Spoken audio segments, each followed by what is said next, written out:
Good evening, everybody.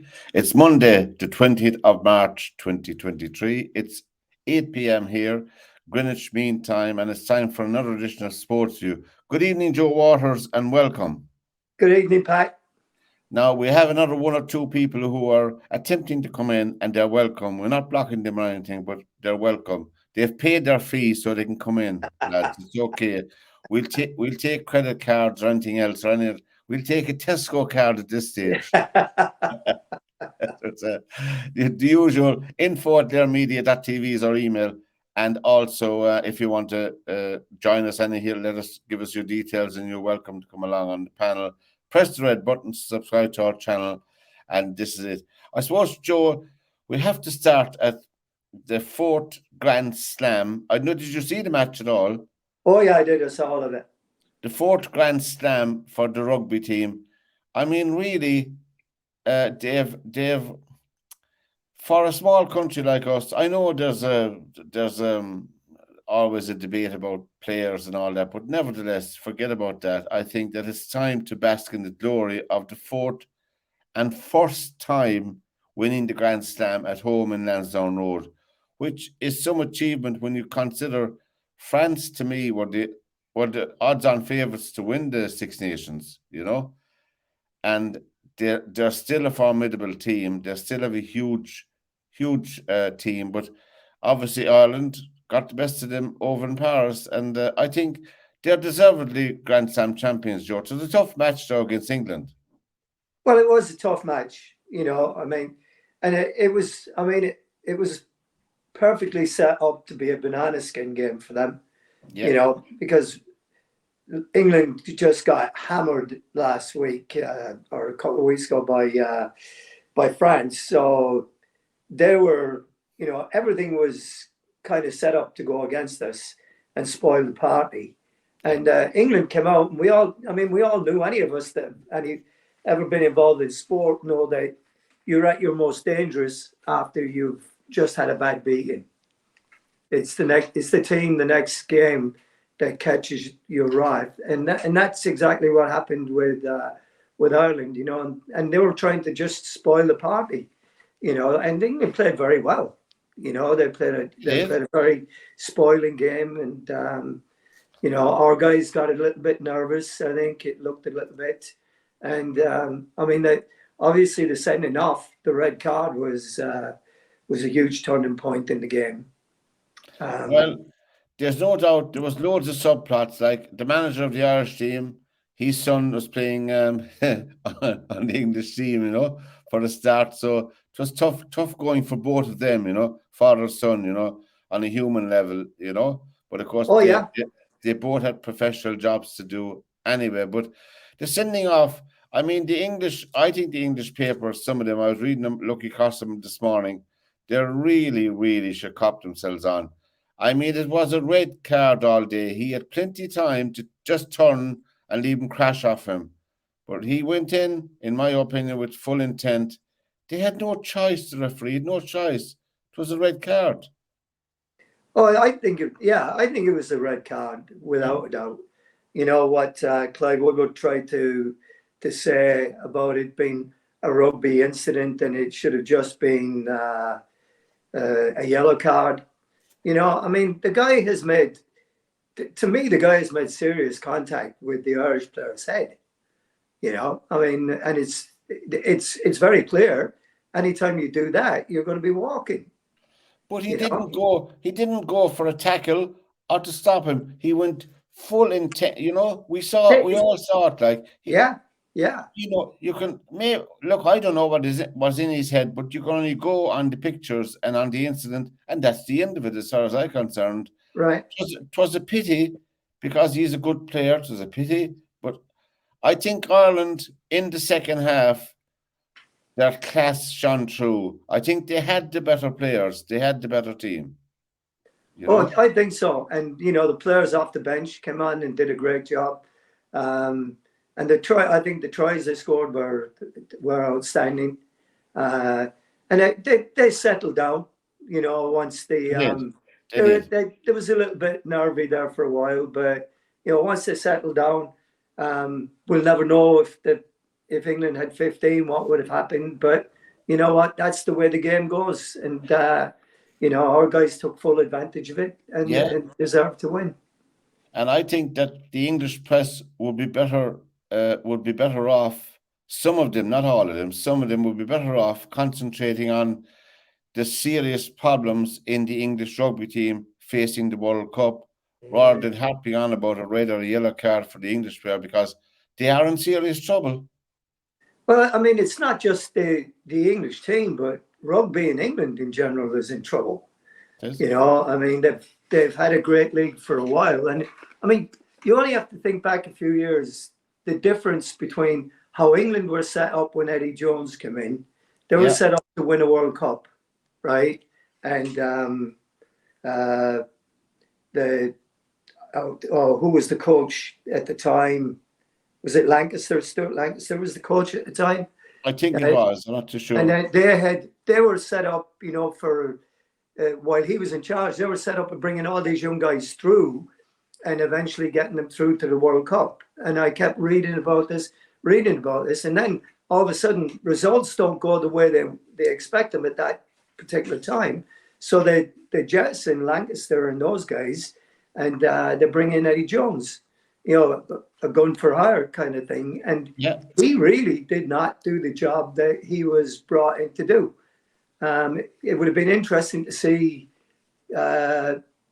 Lancaster stay in the job and see it through and see what he'd be able to do, because he's doing an absolutely fantastic job at Leinster. I mean, and isn't it ironic that the man that did the job for us should have been the English coach, Andy Farrell? Yes. Is it ironic? That is it. Probably two of the finest coaches. Well, two or three, because there's a couple of English guys working at Leinster, right? There's a couple of guys. So probably 3 or 4 of their finest minds are over here, over in Ireland, with our program, and I just saw some ridiculous stuff this morning on Facebook and what have you. They're talking about so many Leinster players being in the Irish team.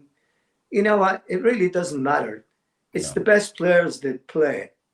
And that's the way it goes, And I just look back at my own career, and if you can't be philosophical and logical about where you fit into it, then you're delusional and you shouldn't be in the game. I mean, I got 2 Irish caps, but people would say another time I might have got more.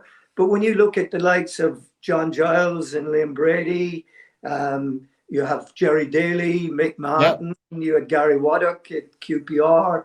You had all these guys. You had all these guys that were at bigger clubs than me, and that were they were better players than me.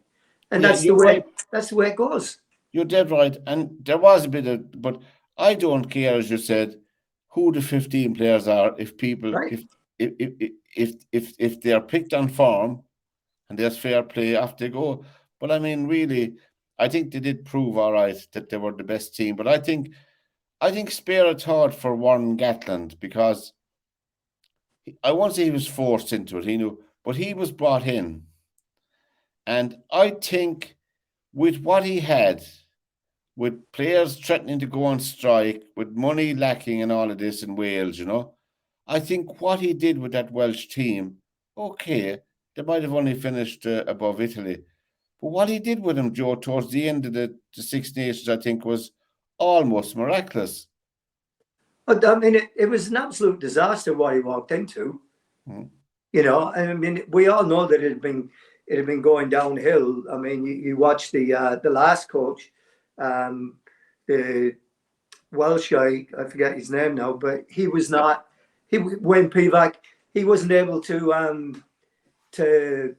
keep the ship moving in the right direction because of all the stuff that we didn't know that was going on at the time, that only came out when Warren Gatland got the job. That's right. And you're left carrying the can now for everything that happened, and not with players, but with people running the game. Yeah. The players just want to play. and be They taken do. care of properly. I They're think quite happy. They know they know when there's plenty of money to be had. They know when there's none to be had, and all they want is to be treated properly, and they'll play. But obviously the people running the show didn't want to do it that way and cause all that behind the scenes stuff that eventually came out. that's true, and they could take a leaf out of our book. I mean, we have the IRFU who's running is run very well. Okay, we're small, but we run very, and the provincial structure is excellent. Like the 4 provinces, then you're contracted to the national team if you're on the panel, but you're contracted to the province then as well, and you have to play so many games, and you're clubbed in as well. Your club. So there's a now the clubs have to find their feet still here in the system, but it's slowly working itself out. And so I think we are in a good position to go into the World Cup. I know that South Africa and the All Blacks and France are at our side of the draw. But if we want to win the World Cup, we'll always have to beat 2 of them at least anyway, no matter what side of the draw we're at. Yeah, and I mean you're going to have to beat whoever beat them. Yeah. I mean that's just the reality of it. You're not just going to walk through it and go. They're not going to hand it to you. That's not going to happen. These are professional players and they have pride. They want to win the World Cup themselves. Yes. So it's going to be a huge challenge for our guys, and it's great to see it. It mightn't happen. I don't want to damp anybody's enthusiasm for it, but it's I read an article this morning by the last All Blacks coach to win the World Cup. He's going to be coaching the World 15-11 against the Barbarians, Steve Hansen. And he was making the point about how hard it is to win that tournament. And I mean, it's a different matter, Joe, as you know yourself, played at a high level, is a once-off international. You can get yourself up for it and bang. But in the World Cup, you have all these once-offs coming very close together every 3 days, so that's a different dynamic. But I think the fact that it's over in France, it's not going to be a home match, but it's the atmosphere and all will be different, should be better. And I think that Ireland, I mean, I would expect Ireland, I hope I don't put the hex in them, I'd expect to see them in the World Cup final. And that in itself, we should settle for it, but that would be an incredible achievement for Ireland to get into the World Cup final, Oh, it would be. I think, to be honest, for them to get past the quarterfinal would be a huge achievement. To get to the semi-final, I mean, but you're talking there. I mean, how many? Is it 2 weeks between international matches in the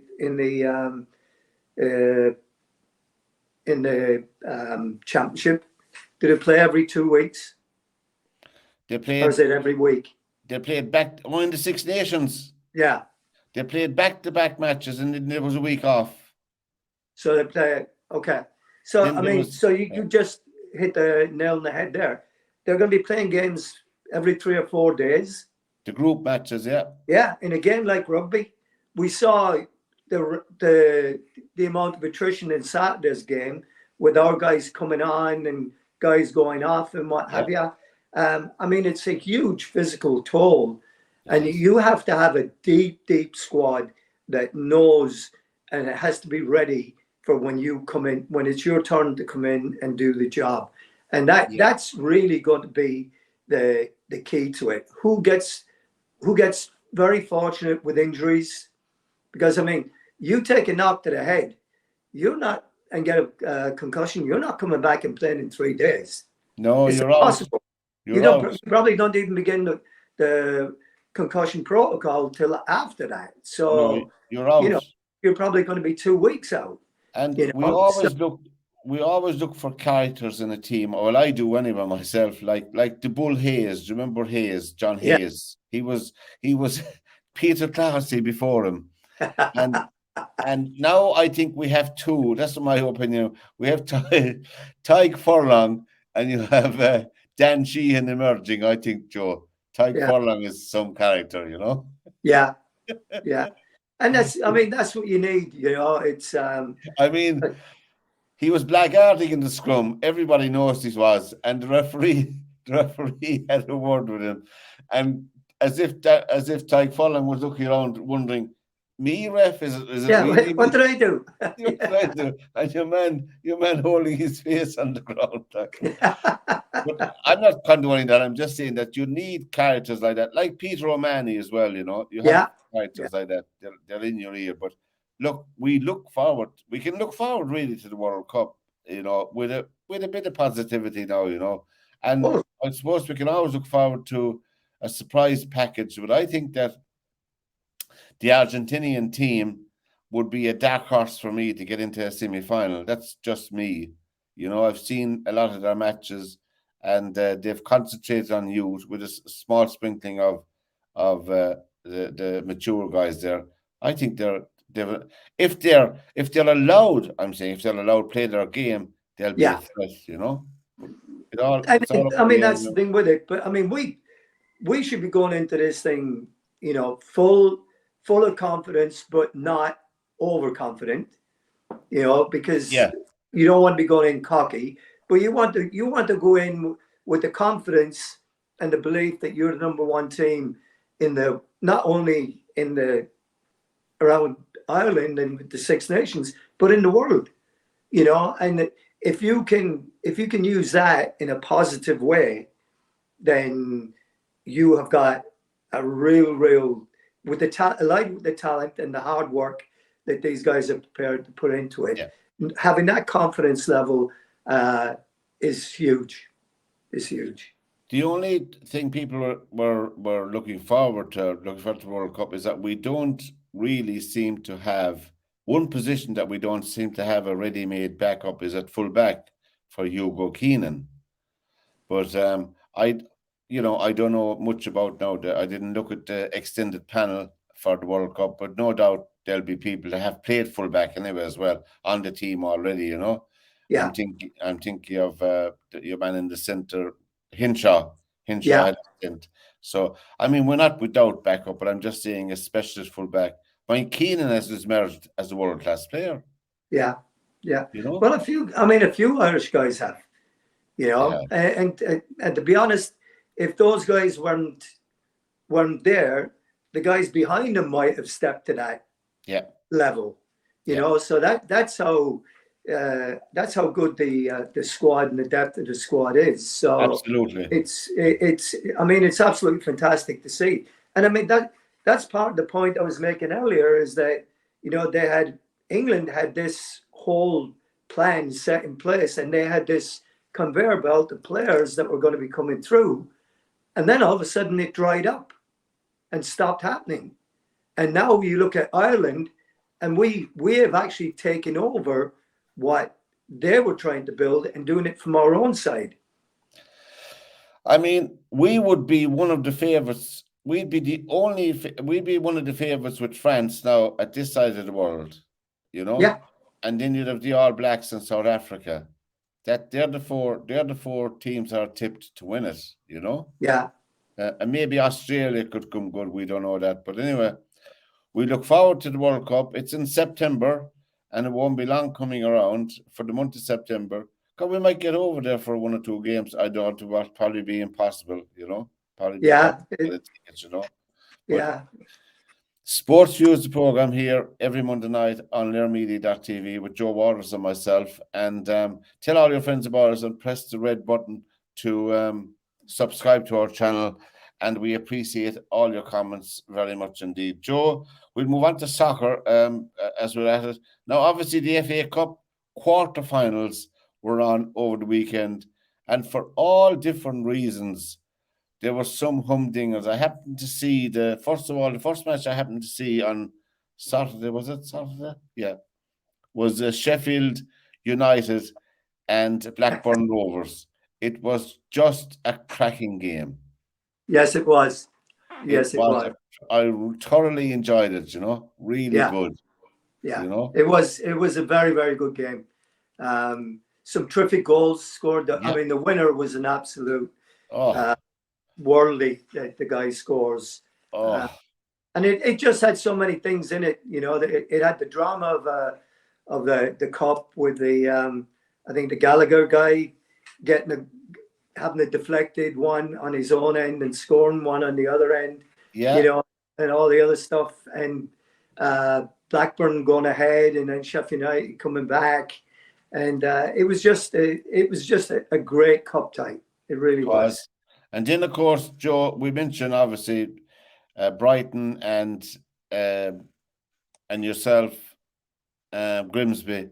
Now, Yeah. obviously, it was a quarter final. It was a bridge too far for Grimsby. There's no doubt about it, because people don't speak much, but we have often spoken about them here, Joe, ourselves. Brighton are a really, really top class team. Brighton are a fine team.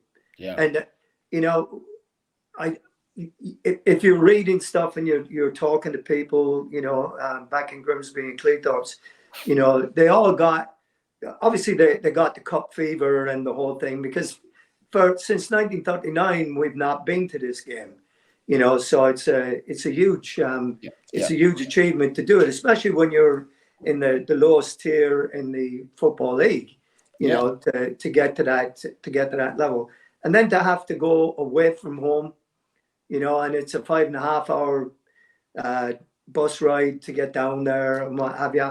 But the thing that I was trying to hope people would look at and see was that Brighton are not Southampton, who we beat in the previous game. No, they're not. Those two teams are night and day. And Brighton have been building gradually and getting their house in order, and bringing all these players in and selling some of them on, but having backups, just like we were talking about Ireland's rugby team. Yeah. These guys have got a great recruitment system in place. And they have one or two that don't work. But this team is a serious team. And people try to make much of the fact that the goalkeeper, Robert Sanchez, was outside the penalty area to pick up the ball at 2-0. Or maybe 1-0. I forget what the score was now at the time. And he was. I mean, I think it was a red card. I think he should have walked. And I don't know what VAR was looking at there. But looking at it realistically, even with 10 men, Brighton would have had too much for Grimsby Town. Yeah. Because you're right, Joe, because people, even locally here now with local soccer, fitness levels are important. You can be an ordinary player, and I could be a talented player from the lower divisions, but you're far, far fitter than I am, and I will never catch you in a run. Right, and that's what happened in the game. And the game was essentially over at 3-0. I mean, the game's done and dusted, and then you see our lads, the Grimsby lads, and their legs are getting weak, and they're treading water, and really the only real chance that we would have had in that game, if we could have gone and pressured Brighton for 90 minutes. Yeah. And that was a big ask to do, because Brighton, better teams than and I saw a couple of different comments on it, but better teams than Grimsby have tried to press Brighton and have ended up on the wrong end of the result. So it would have been a very, very tough ask to go down there. I was looking at the table. If Grimsby win their next 3 games in a row, which is tall order, they'll be only a point behind the playoff places then. Right. And so I think that obviously with the cup and all now, I think they could have a lash at it, all right, Joe. There's no doubt about it, because and it would be good. It'd be nice to see them coming up a division well, or having a chance to do so. Man City had had a facile win 6-0, in their quarter final. But You know, then, that, yeah, again, you're talking about that game, and I think I've talked about it. I know I've talked about it before. I remember going to Anfield when we were top of the third division, and we were a decent side. Uh, we made it to the quarter final of the League Cup. yeah, Uh, we beat Everton, Notts County, and Everton on the way. We drew Wolves. We drew them at home, and drew them away from home, and eventually lost at Derby to a dodgy penalty and an own goal. yeah, And it was just a great run for us. And then we, in the FA Cup, in the third round, we met Liverpool at Anfield. And at that time, Liverpool were the European champions. It was the old European Cup. So yeah, they were the European Cup champions, plus the league champions. And we're going into Anfield, and they're predicting us to be the upset of the day. And I remember after the game, we lost 5-0. I saw a story a couple of months ago where David Johnson was saying, he said, that Grimsby game, he said, I remember it like it was yesterday. He said, for the first half hour, he said, we didn't get a kick. He said, they were all over us. He said, but then we settled down and we scored, and then we took over the game and what have you. yeah, But afterwards, I remember being in the hotel with our manager, George Carr, and he was so upset about the whole thing. And I said, George, we just come to Anfield, right? We've yeah, played great, but we played against the European champions and the league champions. yeah, And yeah. we're disappointed. I mean, of course we're disappointed, but we're not disheartened. This isn't going to spoil our season. And then there was Bob Paisley came out with an article, and Bill Shankly also said that we would win the third division because we're a real team that works for each other, even when you're down. And I knew exactly what Vincent Kompany and his group were walking into when they went to Man City. Man City are probably the best footballing side in the world. They're tough, very tough. And you're Yes. right about Grimsby. It reminded me of the European Cup, the old European Cup style when at Lone Town, we said it here before, Right. drew AC Milan, Yeah, oh yeah. Well, our own in Limerick the early and 80s. Real Madrid. And they held them to 0-0 in Athlone Town because Yeah. the Milan players couldn't believe that the pitch was past to play on. They could not believe it. And Yeah. and when they went over to Milan, then of course they kept them scoreless for 30 minutes as well. So I mean, anything could happen in a soccer match. Yes, Anyway. yes, it can. Yeah. Yes, it can. And And then of course. yeah. We come to the Man United match. I think Man United wouldn't have been Fulham now. And Fulham, I must admit, that guy is a goal machine with a half a chance. Mitrovic, Well, he is, but I mean, that goal he scored on Sunday, wasn't that the first one he scored for 15 games or something like that? Was it? Yeah, he had been the scoring machine, and last year, I mean, in the when they got promoted, he'd scored a ton of goals. Yeah. But they went, of course, as we know. He's a very very effective battering ram of a centre forward. But I watched that game and I was so disappointed in United and how they played, and they were very disappointing. Not just in how they played, but in the team that they put out. And to be honest, I thought that Fulham were going to win the game. Well, they went 1-0 up, and they were playing in Old Trafford, obviously, but they were playing well. They were playing well. United were poor, to say the least of it. They were poor. Then, I mean, there's no doubt in my mind that Willem handled the ball, red card, the penalty. To me, it's straightforward. I don't know why it took so long, Yeah, I don't know. I mean, the laws are pretty clear about it, He was the last man at the goal line, and he handled the ball. Yeah. So, and he has to go. But then there's no excuse for being undisciplined No. like they were from there. Yeah. I mean, Mitrovic, you're right. Mitrovic should know, first of all, that a referee, I've never seen a referee changing a penalty decision in soccer. No.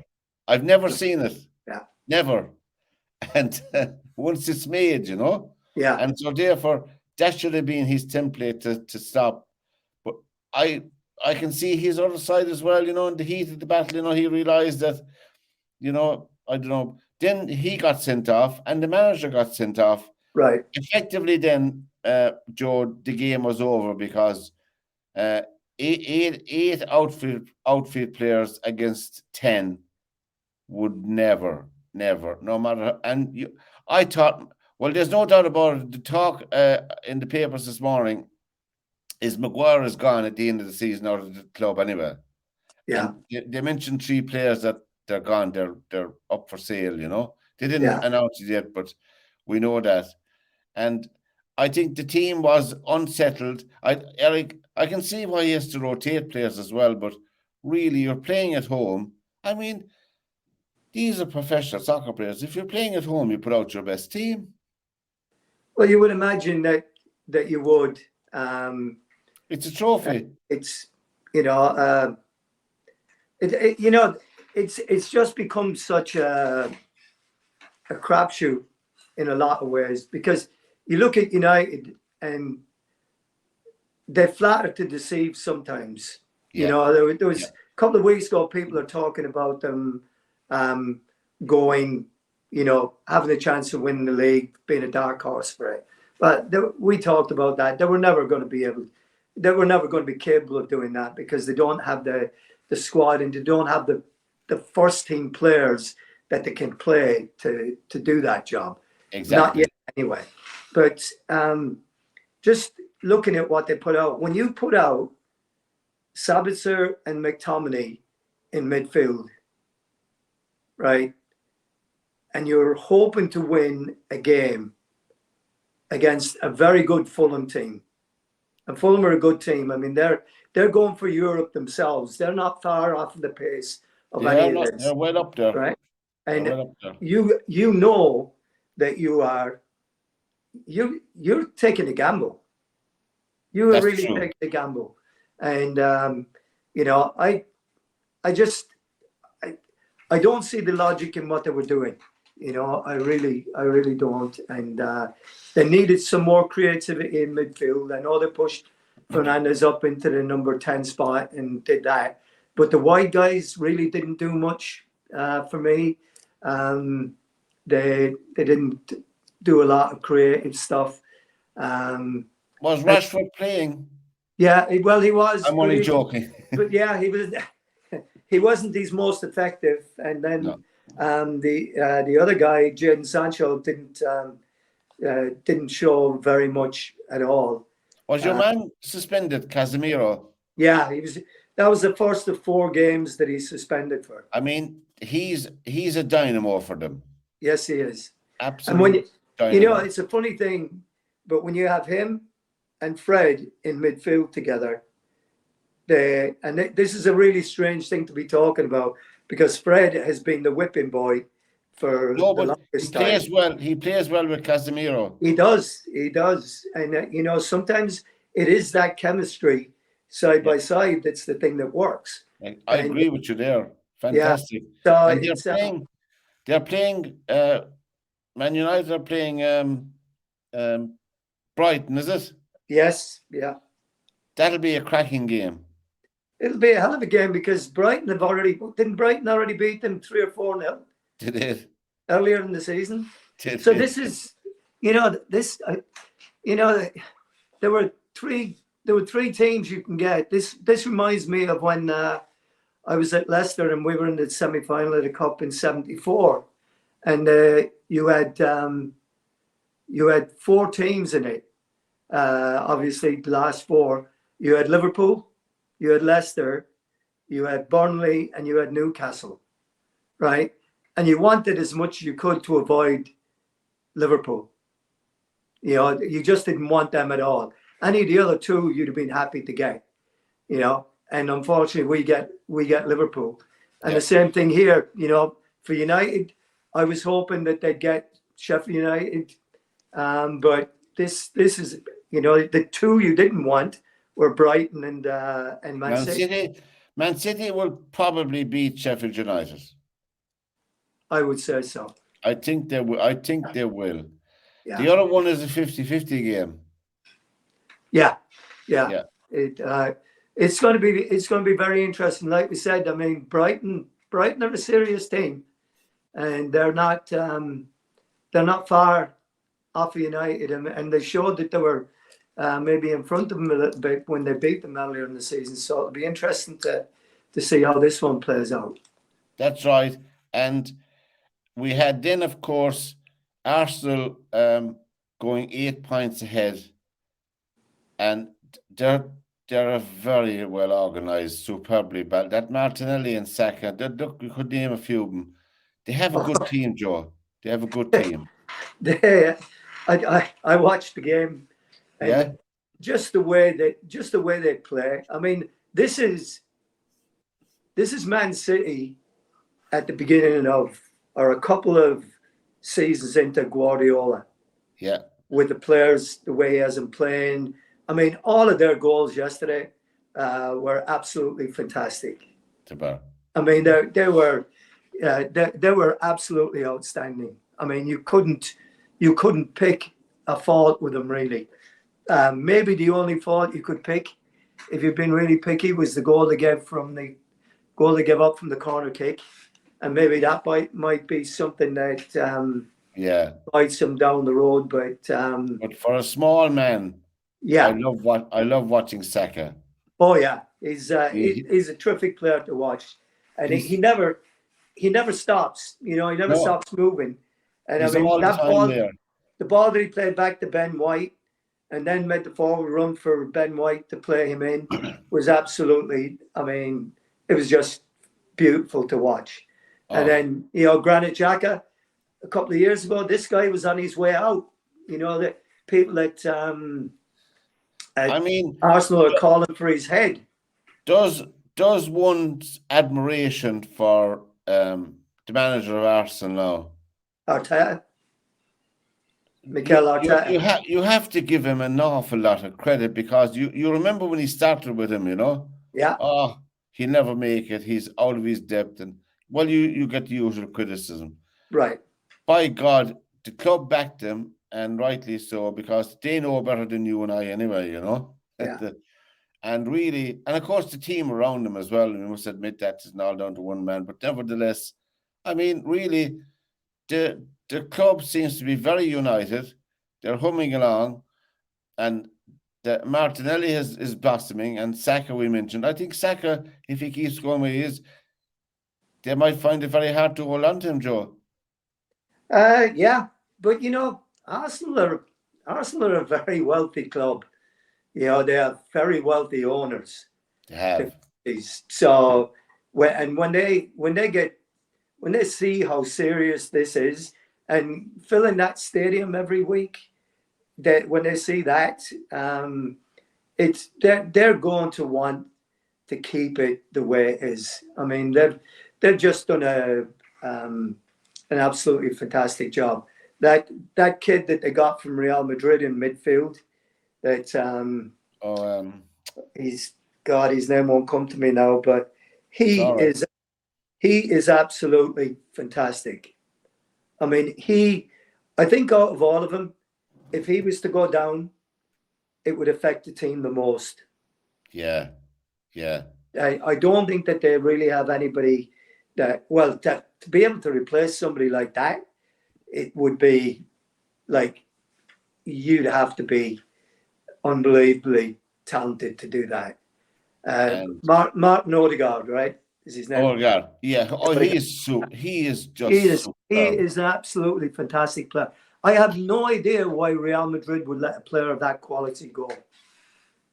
Maybe they had enough players. Yeah.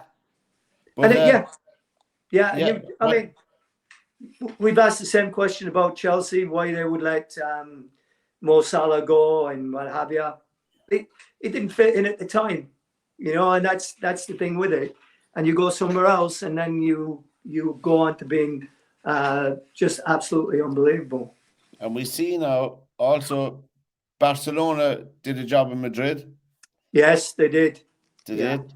And also PSG were beaten in France by Rennes. And also that club just seems to be a circus. There's always something going on there, and it never seems to be anything good. No. There's always something coming out there that is controversial and what have you. So it's it just seems to be a club that shoots itself in the foot.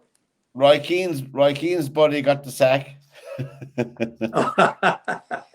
That was a strange one. That was a strange one, Joe. I think it was a strange one.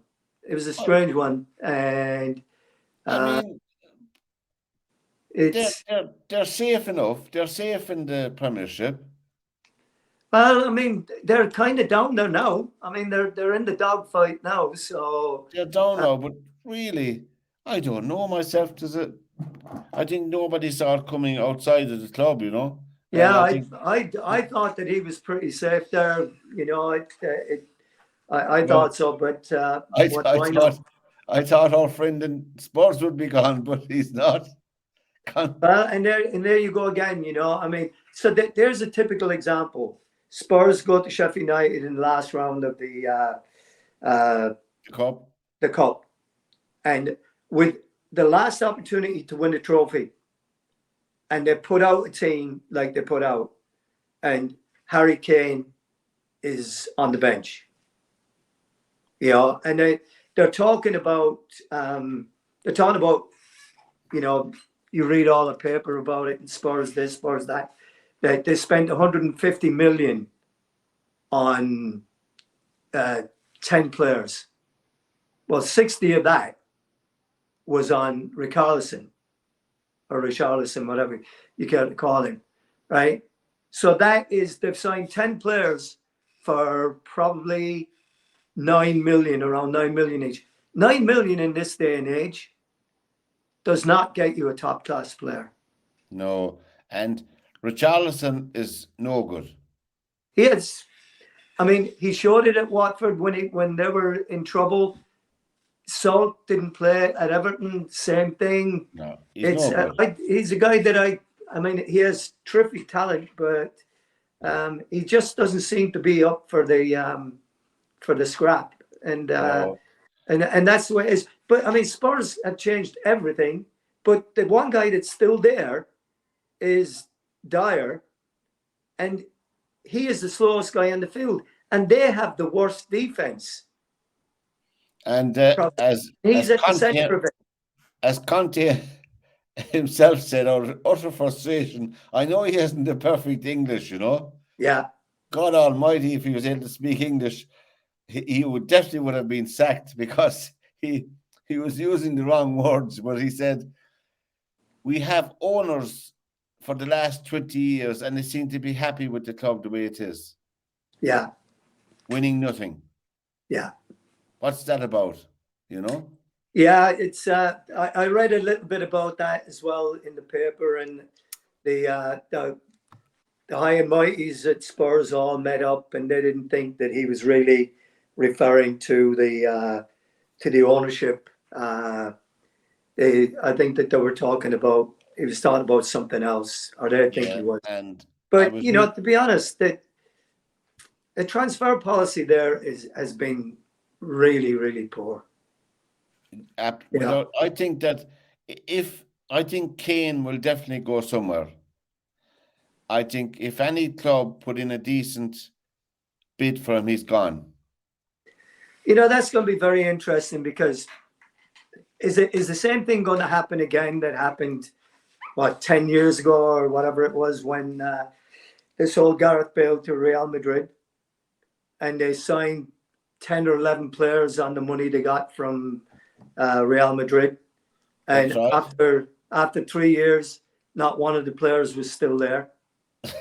You know, and that's been their thing. You know, I mean, the only one that's done any kind of a decent job as a manager there was Pochettino, and he did it with a young team, a young group of guys that that he coached, he worked with, he did it, he did everything with them, and then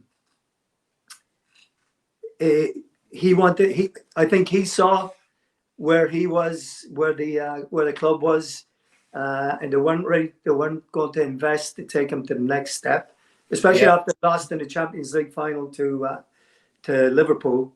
And he saw that they weren't going to invest where it needed to be invested in, and that's when he decided he was going to leave. And eventually, I think they probably sacked him anyway yeah, because things started going wrong. You know, true, so. true. I just saw on the paper today where Lukaku is strongly tipped to go to Aston Villa. You know, they've been Wow. having reasonable good results recently, and I think they've consolidated somewhat in the league. You know, Yeah. I think to be a good move for the club and for him as well. That's only my opinion for what it's worth. I was reading today, Joe, just hopping back to that wonderful Dutch team that got to two World Cup finals in 74 and 78. Northern Ireland were drawn in the same group as them in the European qualifiers in 1976.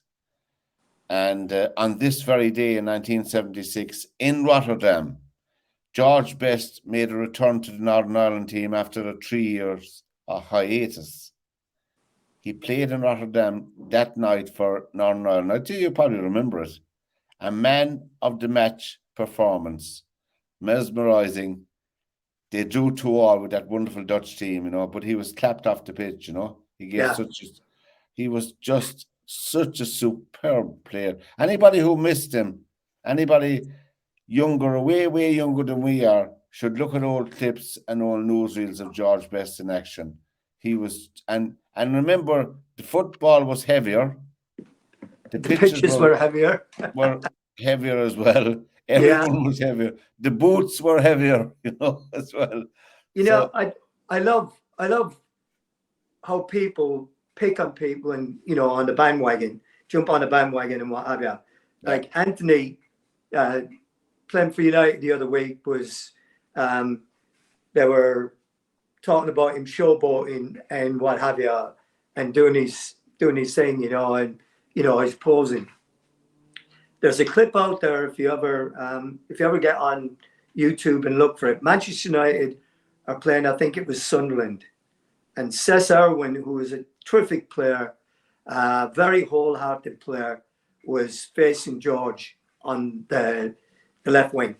yeah, And George, in the space of a few seconds, maybe 10 seconds, 10, 15 seconds is a long time in a game, being yeah, possession of the ball, had Cesc Irwin diving to block a cross 4 or 5 times, cutting the ball back.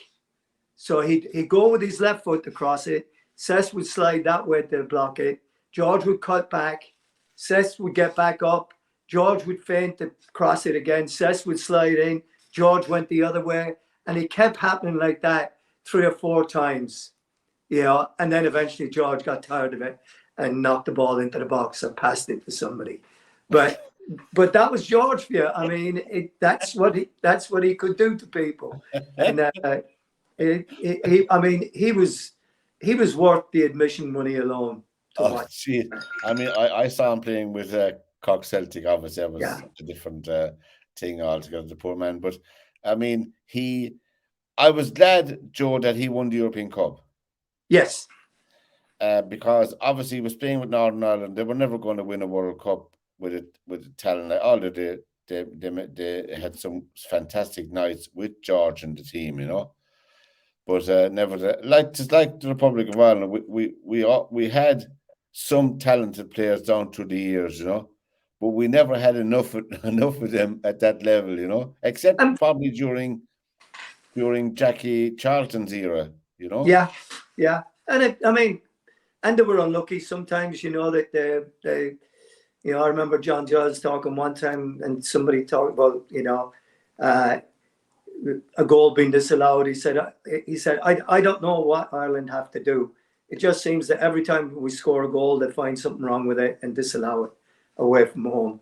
But that was George's, in my opinion anyway, that was George's biggest disappointment, that he was not able to play in the World Cup with Northern Ireland and play on that stage. And Exactly. that's why people from other parts of the world don't really appreciate him for who he really was and what he really was. I mean, he played in Argentina or Uruguay that time against the Estudiantes. I forget, it was either River Plate or Estudiantes, one of the two. And he got kicked off the field, and he got a red card, because he retaliated. I think him and Nobby might have got sent off in that game. So, they totally kicked him off the pitch. Yeah. And if he'd played in World Cups, if he'd been, he just fell short of the '58 World Cup. He was a bit too early for that, or a bit too late for that, and then he was a bit too early for the next time they went, when they were in Spain that time. And but if he had played in the World Cup, people would have a whole different opinion. Because if you go to Holland and in Europe, they have a completely different opinion of George Best than they do in South America and what have you. Oh, they have. I mean, they recognized the genius of the man. He was born. I mean, there are players born with that. I mean, you can teach, you can train and coach and teach, but there's instinctive soccer players like Maradona. Yeah. An instinctive soccer player, you can't coach that kind of thing. Like Johan Cruyff, like Neeskens, like people like that. It's instinctive in them, and it can't be coached. But really, we should treasure it when it's around. But obviously, we saw him anyway. We were happy and blessed. But just a few things before we finish up, Joe. Anna keeps us informed of our boxing. She's on her travels for a while, but she'll join us here again soon. Team Ireland were competing in the youth tournament over in Italy last couple of days, and then said they came back with 3 golds, 4 silvers, and 1 bronze, which is fantastic. The boxers, that's a huge haul of medals. That's a superb altogether. It is, isn't it? Yeah. It's just, it's really, and it's great for the young people. It's great for anybody to be involved in sport anyway, The hurling league, the National Hurling League, Joe, is down to the last 4. And the semi-finals are Cork versus Kilkenny and Limerick versus Tipperary. There you go. So 2 good matches to look forward to coming up in the next couple of weeks. And I hope there'll be good matches myself, that they won't be just tryout players before the championship. But we hope they will, But I suppose we will say that we're going to give the Premiership to Arsenal. And who will we give the cup to now, Joe? We'll make a prediction. Who will we give the cup to? That's going to be a very interesting one. I mean, to be honest, it's going to be hard to not go with City. I'd like to see Brighton playing City. That would be a very interesting game. It certainly would, because the Pep Guardiola has a lot of time for De Zerbi, the Brighton coach. He has a huge amount of respect for him. So that would be a game in itself. But I tell you, City are hitting their stride right now. And before we go, I forgot it. The European Champions League. Right. How do you think they'll get on there? Well, it's going to be really interesting. They've got Bayern Munich now, right? They have. So that's going to be really interesting. Pep going back there for that game. Chelsea have Real Madrid. So that's Napoli are still favourites to win it. I don't know that I would say that, but Napoli are certainly a very good team. I mean, and they play terrific football. So it would be. Of course, I Dortmund. would like to see a City Napoli Champions League final. Yeah, I mean they'll have it all. Well, Borussia Dortmund are just gone top of the Bundesliga, just ahead of Bayern Munich. But that, I wouldn't mind that. I think Bayern Munich and Man City will be a cracking match. I don't know myself. Have Man City more than Haaland to the team? I know it's a stupid thing to say, but what I mean by that is, if Haaland is held and can be held, as we know, everybody can be knocked out of the game. What else have they? Oh, they have a lot. I mean, they have a lot. You look at Mahrez, you look at Grealish, you look at Foden. Then you look at is De Silva? Is it in midfield? Gundogan. You look at all of those. Yeah. So you're looking at a group of guys that have just like quality oozing out of them in every way. And I mean, they can score. They can score from corners. They can score from free kicks. They can score from long distance with De Bruyne. You just said him. I wasn't even thinking about him, right? I mean, the way that he can. That goal, didn't he score? What did he score? The fifth or the sixth one in the Champions League game from distance? Yeah, they really put him to the sword. They really did, and it's so I think that City are just they've got such a depth. If they beat Bayern Munich, they'll be meeting Real Madrid. Right. We're assuming Real Madrid will win their match. So and that'd be a pretty big assumption. They'll have to beat Bayern Munich, or we'd assume they'll have to beat Real Madrid. So they'll be truly, truly good to be in the final after those two games. Well, yeah. I mean, let's be honest. Since Real Madrid beat Liverpool at Anfield, they haven't been turning up any trees. No.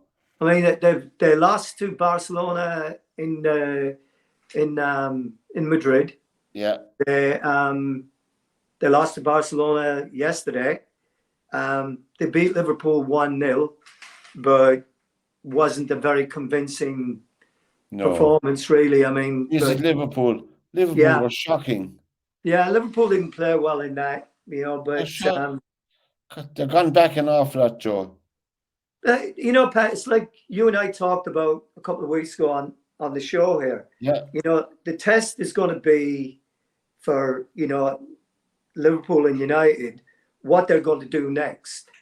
And Liverpool, I don't think, has won a game since they beat United. So, and that was my whole point with it, that the team is capable of showing up on any given day for a big game. But the consistency of performance, I mean, losing to Bournemouth 2-0 in Bournemouth is a tough one. They beat Wolves 2-0, I think. They did. But that they haven't pushed on from the result against United and really kept going. Whereas United have plodded along. They plodded along. They got a draw against. In the next game, who was it? Southampton they drew with. Then they win, and then they beat. They had two good results against the Spanish team in the Europa League or whatever conference, whatever it is, and then they win yesterday. And again, not a great game, but they managed to pull through and win. And that's the sign of a decent team that it can take a bad result and it can get past it and move itself. Man City would be definitely one of the favourites now to win the European Cup. I would think so. And I'm telling you now, I looked at the results or the fixtures today. Man City have got, or Liverpool, not Liverpool, sorry, Arsenal. Arsenal have got a pretty tough running. I mean, they've got to play City at City. I think they've got to play Liverpool. They've got to play Chelsea. They got Spurs, I think, in a derby. Or they got West Ham 1-2. So there's still a lot of stuff to happen between now and the next what's it, 10 weeks or something like that. Of course, they went out of the European competition on penalties. Yes. Generally, so they have less. They have one less tournament now, right? To see, you know. So yeah, I mean, obviously, you know. So now, anyway, God, Joe, the time flew absolutely, lads. And thanks to Joe Waters for your time, Joe, on this Monday night again. And we'll be back next week again. And hopefully the lads will get their Wi-Fi sorted out. We'll have to have a summit. We might have a summit in Seattle, maybe, for everyone soon. Yeah. For this edition, Joe, of where are we going? Oh yeah, I forgot where I was going. For this edition of SportsView, from Joe Waters and myself, till we meet again next Monday night, Joe, take care and God bless. Take care, Pat. God bless. Good